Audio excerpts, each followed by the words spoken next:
What villain deserved to win? Mr. Freeze is a fictional character.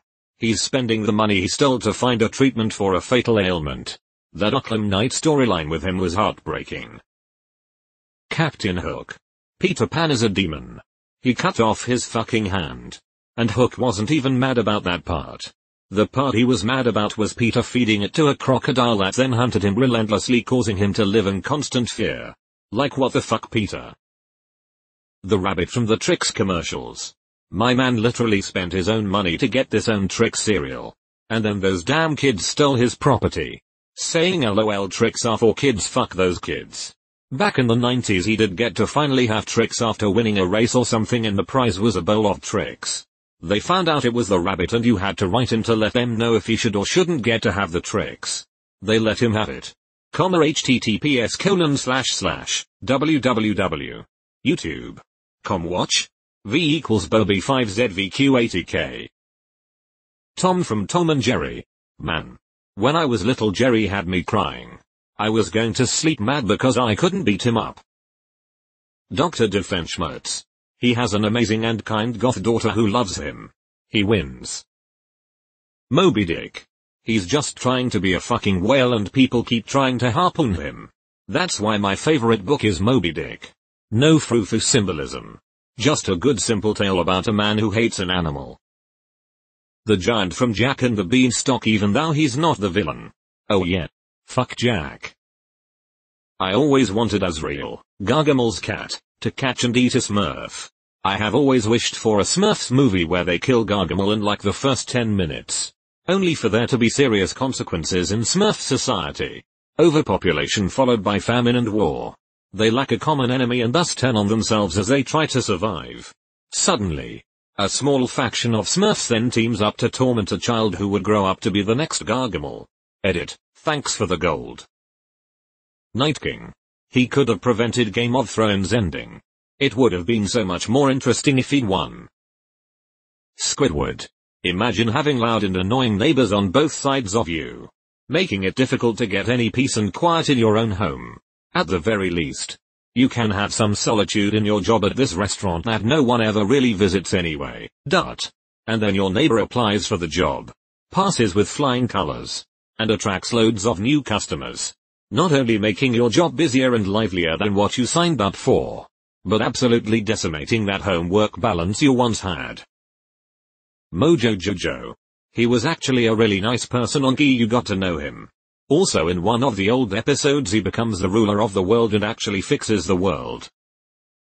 The dinosaurs in Jurassic Park. The dinosaurs aren't the villain in that movie. John Hammond is. More specifically, Hammond's arrogance is the villain. I mean, you have plants in this building that are poisonous. You pick them because they look good. But these are aggressive living things that have no idea what century they're in. And they'll defend themselves. Violently if necessary. Dr. Sattler got it. Scorpio. Hank. He appeared like such a kind person. On your way out, if you want to kill somebody, you would help me a lot. Jaws. My man was just hungry, did not deserve to be disrespected like that. He was just being a shark. The Grinch. In the real world his plan would have worked. In the real world, if everyone woke up Christmas morning and Christmas was just gone, they wouldn't hold hands and sing songs. There would be blood in the streets. The dad from the Lego movie. He didn't know the toys were sentient and didn't want to be superglued. He was just a guy with a hobby who didn't want his kid destroying his creation. He got his kids their own Legos so they had no reason to mess with his world. As someone with siblings who used to wreck each other's Lego creations all the time. The end of the movie and portrayal of the dad as a bad guy for just having a hobby bugged me. Is it confirmed that they're sentient? I always thought it was intentionally left ambiguous. Any villain defeated by the power of friendship. Seto Kaiba. Pagan Minutes. Far Cry 4. Not really a tragic story. And yes, he was a bit of a royal dictator. But it was either him, who would then pass it off the MC, or the rebellion leaders where it would become an overly religious land that executes anyone who doesn't share the same religion. Or a drug country with child soldiers used to protect the fields. Yeah, now I choose the bad guys in this game. Oh, I love Pagan Minutes. By far. Far Cry 4 is my favorite regarding story. They paint Pagan as a fucking horrible person and stuff, not that he is good or anything, and the two rebel leaders like nice people. And then after the game officially ends you can see how those rebel leaders were shitty. Pagan was the lesser evil in that lot, you know. Michael Myers in Halloween Kills. I hated everyone in that town. I'm fairly certain he was the hero in that film. Hell, it didn't have a protagonist. Robbie Rotten. Most of the time. He just wanted to chill, vibe, and get rid of that mustache creep in tight clothes who hangs out with kids way too much. Lazy Town is home to a monster who forces hard-working taxpayers to exercise against their will. Robbie Rotten is a freedom fighter trying to liberate the people, and the media has warped the narrative to show the oppressor as the hero. As a retail worker I shall say, Thanos. The older I get the more I sympathize with Captain Hook. Especially when you realize that he was a lost boy who escaped after being kidnapped by Peter. I dunno. The villain from The Rock just wanted to get veterans their disability and veteran wages. 3 tours in Vietnam, Panama, Grenada, Desert Storm, 2 Purple Hearts, 3 Silver Stars, and the Congressional Medal of Jesus. I'm not sure if the monster in Frankenstein is actually a villain, but it has been taken as one in poop culture. The metaphor of modern science is an interesting pop culture villain that deserves to win. Poop culture. Law-abiding citizen. Gerard Butler's character. Honestly, it really pissed me off that Clyde didn't win in the end. Such a great movie for them to throw it all away at the end when that smug prick Nick ends up thwarting his plan. Hell of a performance by both Butler and Jamie Foxx. Captain Barbossa.